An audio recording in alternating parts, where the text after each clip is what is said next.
Nous sommes sur la bretelle du nouvel échangeur en provenance de Nancy. L'ouvrage, de par sa grandeur, fascine plus d'un.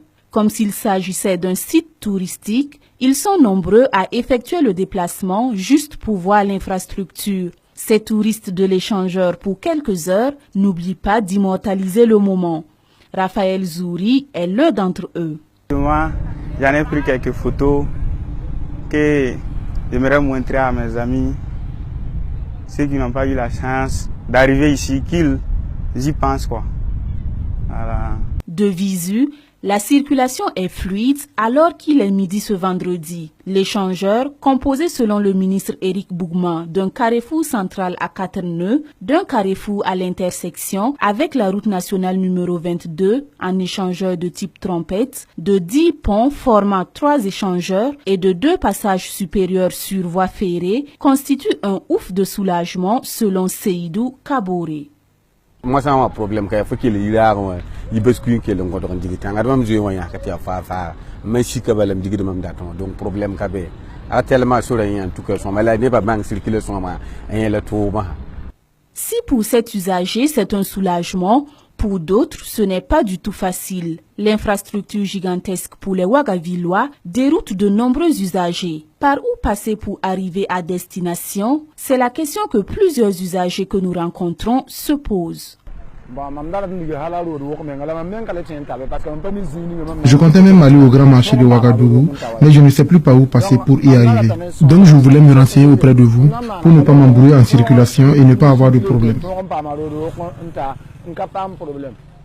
Dans notre quête de l'information, nous ne sommes pas nous-mêmes épargnés. 1 heure après avoir débuté notre tour sur l'échangeur, nous sommes complètement perdus. Heureusement, des policiers et des volontaires adjoints de sécurité VADS sont déployés sur le terrain pour orienter les usagers. Un policier nous indique alors notre chemin.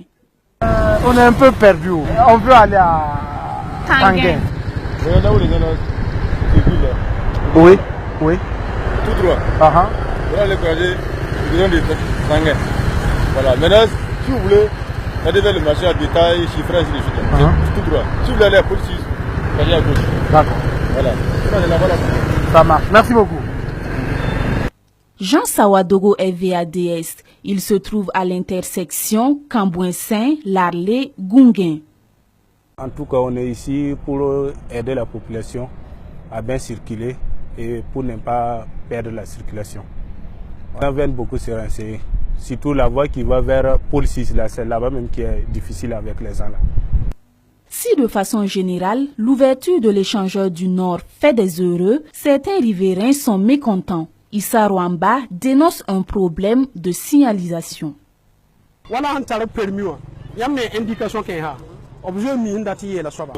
Pour ceux qui ont le permis, c'est plus facile de comprendre les indications. Cette flèche montre par exemple que la voie mène à la place de la nation. Mais il y a des indications qui prêtent à confusion. Il y a eu 2 accidents ici le jour de l'ouverture. Sur les panneaux qui sont devant nous, c'est écrit Tampi et Tanguin, avec des flèches qui indiquent, mais l'indication n'est pas claire. Quand tu arrives à ce niveau, tu ne sais pas quelle voie part à Tampi et quelle autre part à Tanguin. Ce n'est pas la seule raison de leur mécontentement. Sal Fokwanda, également riverain, évoque une autre raison. Notre problème aujourd'hui, c'est surtout au niveau du caniveau là. On a parti voir les dirigeants et commission de contrôle là, mission de contrôle là, plusieurs fois, pour venir, venir regarder notre tour là, caniveau là. Sinon, si le caniveau là reste couvert comme ça, c'est pas bon. Avant l'échangeur du Nord, la ville de Ouagadougou comptait 3 échangeurs, à savoir celui de Ouaga 2000, ouvert en 2008, celui de l'Ouest, ouvert en 2010, et celui de l'Est, ouvert en 2012. Jusqu'à quand les Ouagalais vont-ils perdre le Nord sur l'échangeur du Nord? Bonne question, surtout que les VADS ne sont présents que pour 2 semaines.